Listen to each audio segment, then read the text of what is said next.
আসসালামু আলাইকুম ওয়া রাহমাতুল্লাহি ওয়া বারাকাতুহু। আলহামদুলিল্লাহ ওয়াসসালাতু ওয়াসসালামু আলা রাসূলিল্লাহ, আম্মা বা'দ। আউযু বিল্লাহি মিনাশ শাইতানির রাজীম। বিসমিল্লাহির রহমানির রহিম। সুপ্রিয় দর্শক, আজকে আবারও আমরা নতুন বিষয় নিয়ে উপস্থিত হলাম। হারাম বিষয়ের আলোচনা আমরা করতে আছি। এ পর্যায়ে আমরা 22টি পর্ব আলোচনা করে দিয়েছি। আজকে 23তম পর্ব। আজকের পর্বের প্রথম বিষয় হচ্ছে পরচুলা ব্যবহার করা। এই পরচুলা পুরুষরাও ব্যবহার করে, মহিলারাও ব্যবহার করে। এই পরচুলা ব্যবহার করার বিধান কি? এটা কি জায়েজ না নাজায়েজ? শরীয়তে এই ব্যাপারে আমাদেরকে কি বলেছে সে সম্পর্কে আমরা জানতে চেষ্টা করব ইনশাআল্লাহ তাআলা। আসমা বিনতে আবি বকর রাদিয়াল্লাহু তাআলা আনহা থেকে বর্ণিত হাদিস, তিনি বলেন, জাআত ইমরাআতুন ইলা আন-নবী সাল্লাল্লাহু আলাইহি ওয়াসাল্লাম ফাকালাত ইয়া রাসূলুল্লাহ ইন্না লি ইবনাতুন আরিসা আসাবাতহা হাসবাতুন ফাতুমাররিকু শা'রাহা আফা আসলিহু فقال لعن الله الواصلة والمستوصلة رواه মুসলিম। আসমা বিনতে আবি বকর রাদিয়াল্লাহু তাআলা আনহা বলেন যে একজন মহিলা রাসূল করিম সাল্লাল্লাহু আলাইহি ওয়াসাল্লামের কাছে এসে বলল, ইয়া রাসূলুল্লাহ, আমার বিবাহিতা মেয়ের বসন্ত রোগ হয়েছে, যার কারণে তার মাথার চুল পড়ে গেছে বা পড়ে যাচ্ছে। আমি কি তার মাথায় পরচুলা ব্যবহার করতে পারবো? মাথা চুল পড়ে যাওয়ার কারণে খারাপ দেখাচ্ছে, খারাপ লাগে, তাই আমি কি তার মাথায় পরচুলা ব্যবহার করতে পারবো? তখন রাসূলুল্লাহ সাল্লাল্লাহু আলাইহি সাল্লাম বললেন, লানাল্লাহ আল ওয়াসিলা ওয়াল মুস্তাওসিলা। মুসলিম শরীফের হাদিস। আল্লাহ রাব্বুল আলামিন যে মহিলা তার মাথায় অন্যের মাধ্যমে পরচুলা লাগিয়ে নেয়, যে পরচুলা লাগিয়ে নেয় এবং যে কাউকে পরচুলা লাগাতে বলে, তাদের উভয়ের প্রতি আল্লাহর লানত। যে অন্যের মাথায় পরচুলা জড়িয়ে দেয়, লাগিয়ে দেয়, আর যে নিজের মাথায় অন্যের মাধ্যমে পরচুলা সংযুক্ত করে নেয়, জড়িয়ে নেয়, তাদের সকলের প্রতি আল্লাহর লানত। আর যখন লানত শব্দ ব্যবহার হয় তখন মানে হচ্ছে শুধু হারাম না, শক্তভাবে হারাম। কারণ লানত শব্দ, লানত, অভিশাপ প্রতিটি কাজের ওপরে হয় না। মানে নিষিদ্ধ অনেক জিনিস আছে, কিন্তু সব জিনিসের ওপরে হারাম আসে, কিন্তু অভিশাপ আসে না। কিন্তু যদি অভিশাপের কথা আসে তার মানে সেটা কঠোরভাবে নিষেধ। অনুরূপভাবে জাবের বিন আব্দুল্লাহ রাদিয়াল্লাহু তাআলা আনহু থেকে বর্ণিত, কালা জাজারান নবী সাল্লাল্লাহু আলাইহি সাল্লাম আন তাসিলাল মারআতু বিরাসিহা শাইআ রাওয়াহু মুসলিম। এটা মুসলিম শরীফের হাদিস।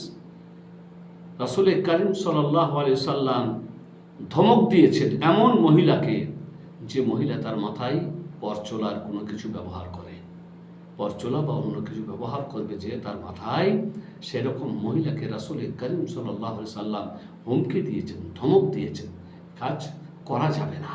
তো মোট কথা হচ্ছে যে পরচুলা লাগানো বা পরচুলা ব্যবহার করা এটা হারাম না জায়েজ।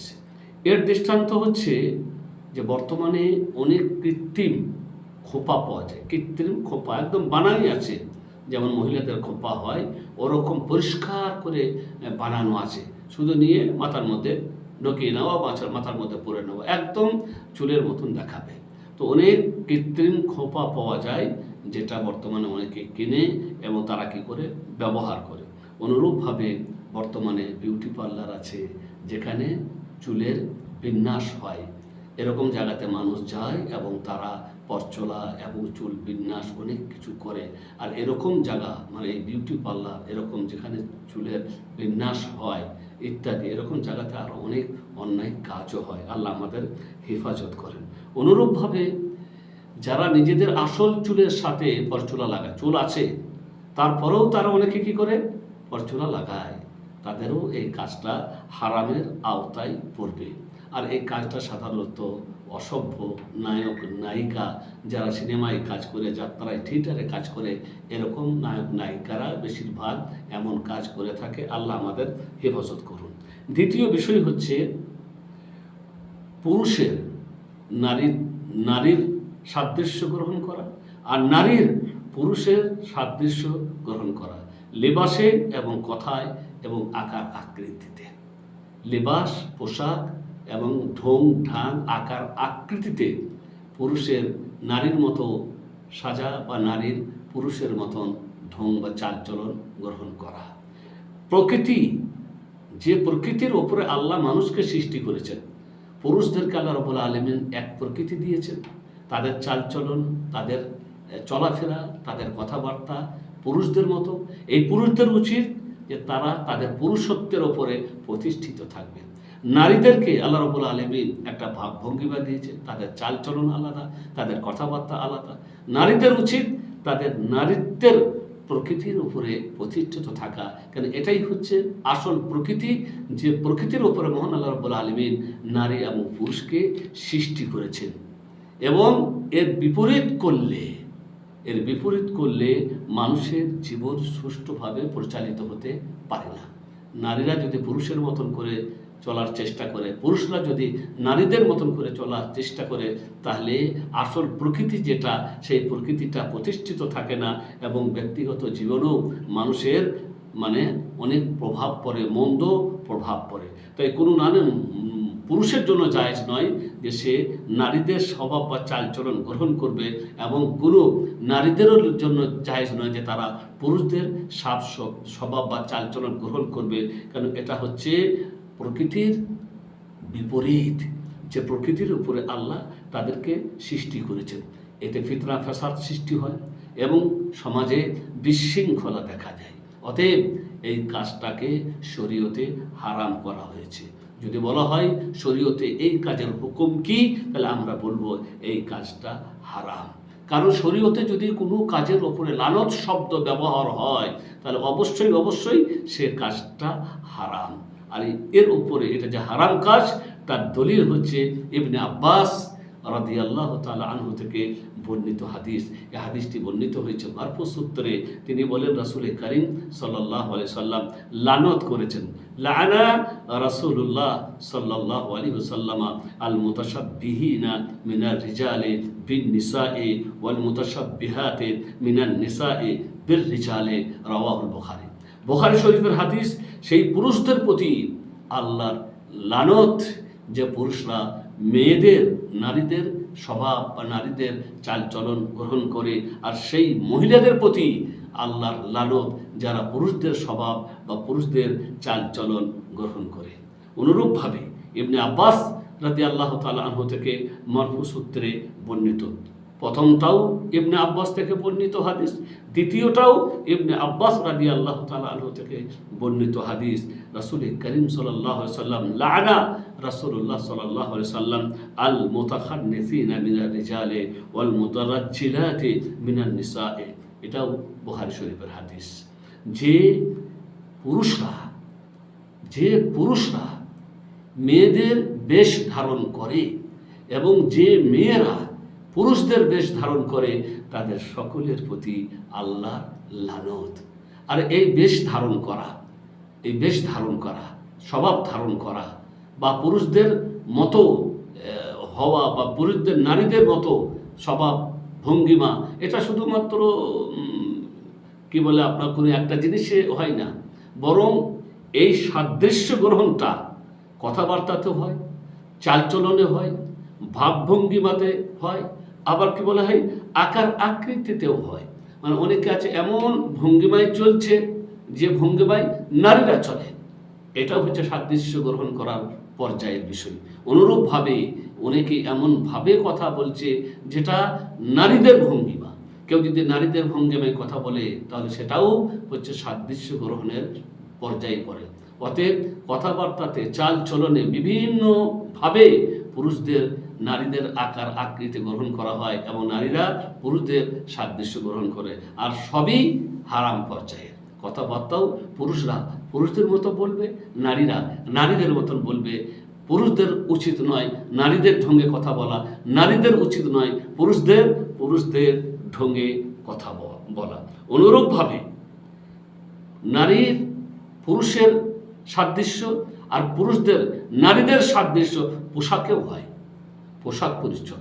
অতএব যে পোশাক পুরুষদের জন্য নির্দিষ্ট সে পোশাক মহিলারা পরতে পারে না, আর যে পোশাক মহিলাদের জন্য নির্দিষ্ট সে পোশাক পুরুষরা পরতে পারে না।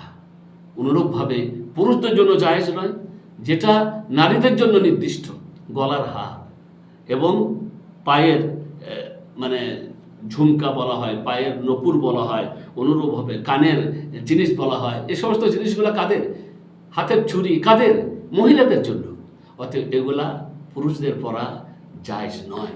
পোশাক পরিচ্ছদ যেগুলা, যে জামা পুরুষদের জন্য, যেটা পুরুষদের জন্য নির্দিষ্ট, সেরকম জামা নারীরা পরতে পারে না। আজকালকার বেশ একটা আমাদের আধুনিকতায় হয়ে গেছে এমন যে আজকাল মহিলারা অনেকেই হাই শার্ট পরছে, জিন্স পরছে, যেগুলো হচ্ছে পুরুষদের।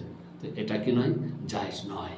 তো যে পোশাক পুরুষদের জন্য নির্দিষ্ট সে পোশাক নারীরা পরতে পারে না। তাদের কাটিং, তাদের রং সব আলাদা হবে। মানে রং পর্যন্ত, অনেক রং এমন আছে যেটা পুরুষদের জন্য শোভা পায় না, এমন রং এমন আছে যেটা পুরুষদের জন্য শোভা পায় না। অতএব রং পর্যন্ত যেটা নারীদেরকে শোভা পায় সেটা পুরুষদের পরা কি নয়? জায়েজ নাই। অতএব তাদের জামার কাটিং, জামার রং, পোশাকের রং সব কিছুই যেন পুরুষদের থেকে বিপরীত হয়। আর এর দলিল মানে হচ্ছে যে নারী আর পুরুষদের সব সময় ভিন্ন ভিন্ন হবে। তার দলিল হচ্ছে আবু হুরায়রা রাদিয়াল্লাহু তাআলা আনহু থেকে বর্ণিত হাদিস, যেটা মারফু সূত্রে বর্ণিত হয়েছে। তিনি বলেন, লাআনাল্লাহু আর-রাজুলা ইয়ালবিসু লিবসাতাল মারআতি ওয়াল মারআতা তালবিসু লিবসাতার রাজুলি, রাওয়াহু আবু দাউদ। সেই লোকের প্রতি আল্লাহর লানত যে পুরুষদের, যে ব্যক্তি পুরুষদের পোশাক পরিধান করে, আর সেই মহিলার প্রতি আল্লাহর লানত যে পুরুষদের পোশাক পরিধান করে।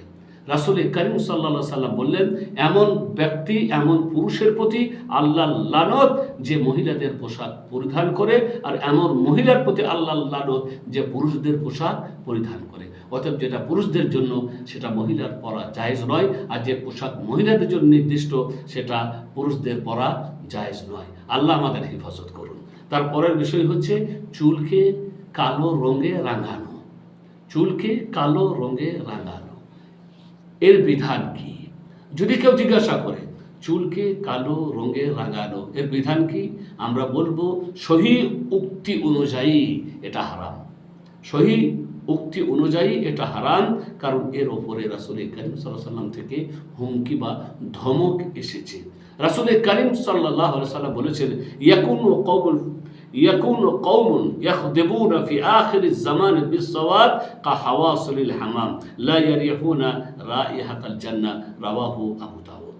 শেষ জামানায় এমন সম্প্রদায়ের আবির্ভাব ঘটবে যারা তাদের মাথার চুলকে, তাদের চুলকে মানে চুল সাদা হয়ে যাবে, সেই চুলকে তারা মানে পায়রার কালো বুকের মতন করে তারা তাদের চুলকে রাঙাবে।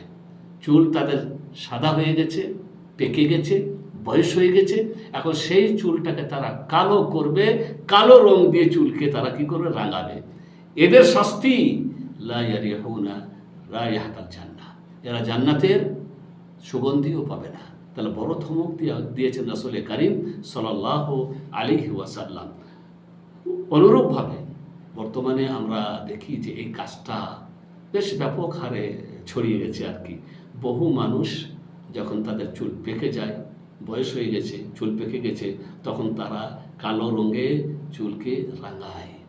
আর এতে মন্দ প্রভাব পড়ে সমাজে, ব্যক্তিগত জীবনে এবং অন্যান্য মানুষের, সাধারণ মানুষের জীবনে। অনেক আলেম ওলামারা আছেন যারা এই কাজ করে, অনেক আলেম ওলামারা আছেন যারা জেনে শুনে এই কাজ করে, আর তাদের করার কারণে অনেক আলেম ওলামাদের এই কাজটা দেখে সাধারণ মানুষরাও এই কাজটা করে।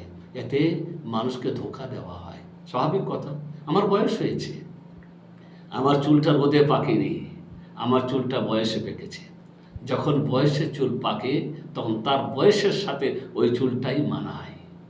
সৌদি আরবের বড় বড় শেখ আল্লামা ওসাইমিন রাহেমাহুল্লাহ, আল্লামা ইবনে বাস রাহেমাহুল্লাহ, এই ধরনের বড় বড় শেখদেরকে দেখেছি তাদের চুল সাদা ধপধপে নুরানি চেহারা লাগতো। সেই সাদা ধপধপে মানে দাড়ি দেখে তাদেরকে মনে হতো নুরানি চেহারা, বয়সের সাথে সেটা মানায়। অর্থাৎ আমার বয়স হয়ে গেছে, বয়সে আমার চুলটা সাদা হয়েছে, পেকেছে, আর আমি সেই চুলটাকে কালো করে যুবক সাজতে চাই। এতে কি করা হচ্ছে?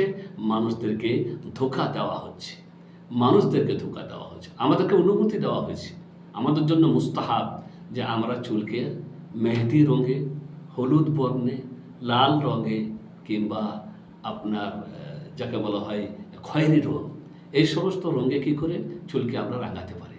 অনেকে কি করে? কালো চুল ব্যবহার করে, কালো রং ব্যবহার করে।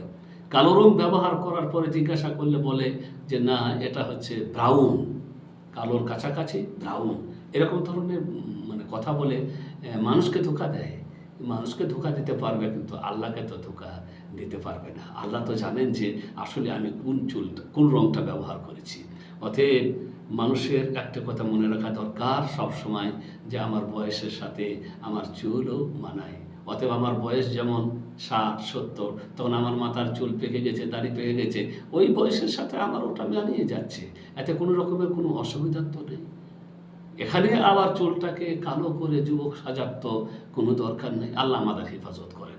মোট কথা হচ্ছে যে কালো রঙে চুলটাকে রাঙাতে নিষেধ করেছেন মুহাম্মদ রাসূলুল্লাহ সাল্লাল্লাহু আলাইহি সাল্লাম।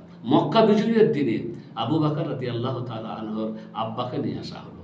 তার মাথার চুল দাড়ি পেকে একবারে সাদা ফুলের মতো লাগছিল। রাসূল করিম সাল্লাল্লাহু আলাইহি সাল্লাম বললেন, গায়রু হাদা বিশাইইন ওয়াজতানিবুস সুআদ, রাওয়াহু মুসলিম।